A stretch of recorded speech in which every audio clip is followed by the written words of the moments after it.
good afternoon. I'm recording a little bit earlier today. Am I going to get this? No, I won't go straight to this. So I'm going to try to put two pieces together that seem disparate, but in my head they make a lot of sense when you put them together. I'm playing a new game on my phone that I'm really kind of enjoying. It's called Crowd City, and very simple game. It's like you play inside 2 or 3 minute rounds, but you've got a little character in a very low-res city. You've got maybe 2 or 3 of your little characters, and there are blank characters, NPCs running around the world, and then other people with their phone are also in there with their version of their characters. I've got a skin, they've got their skins, and you run around. If my little crowd of 4 finds an NPC, he becomes one of my. He transforms into my skin, and then he's now 5 and 6 and 7. As I find these NPCs, if I meet up with somebody else's crowd, or 2 crowds meet up, whoever has the largest number in their crowd absorbs the other crowd. One by one, they start popping onto my team. And it's kind of fun. It's set inside of a little city, a little low-res city, and you run around. You can see your count above your head. You can see like little arrows telling you there's a crowd of 40 over there, and there's a crowd of 38 over there. Well, I've got 40, so I'm not gonna go near the 40 crowd because he might get a few more people and beat me. So I'll go towards the 38, that kind of thing. And again, it lasts maybe 3 minute rounds. It's a lot of fun for me, anyways. A lot of fun.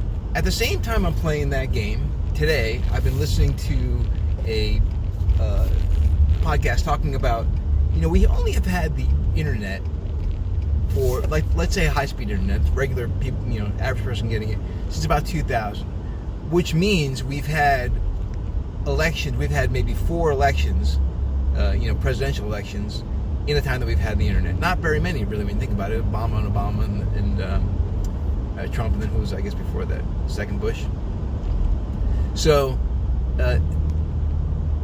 I guess what they were trying to talk about in their podcast was, how is the internet going to affect elections going forward as people use the internet and YouTube and Facebook and all those things? How has it affected so far the last few elections, and how is it going to affect further on out?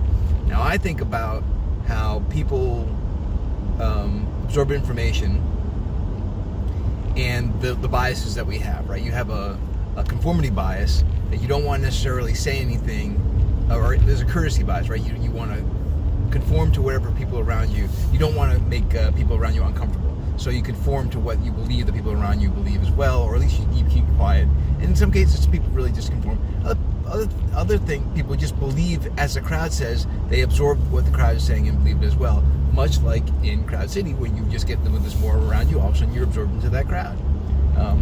This is not a slight on people who do this. It's just natural human nature to absorb by confirmation bias, to reaffirm what you already believe, or a courtesy bias to not want to, make waves with the people around you. You absorb that state of mind. So, is the internet and all of our social media and new ways of passing around unfiltered information that the podcast was making mention of, you can sit at your dining room table or in a cab of a truck and affect a group of people with a lot less of a budget than what the news media has done for all these many years, with the big impressive studio and the guy with the tie, and that for many years has affected people and helped to shape a narrative. That power, is that power slipping away, is the question. And I think the answer is that power slipping away, or is the information age with the internet making people more entrenched with what they currently believe, or is it allowing different points of view to spread? And I think the answer is yes. Some people are getting information from the internet and from social media and further entrenching themselves and not wanting to take in new information, and other people who didn't necessarily have access to that information now has that information and is starting to cause more splinter groups. I think that's a good thing, that the splinter groups are forming. I think that it doesn't necessarily mean that those many splinter groups, many alternate theories or alternate viewpoints of ways of seeing the world, which I think I'm one of those. I consider myself centrist and nonconformist unbeliever of what the mainstream will tell me.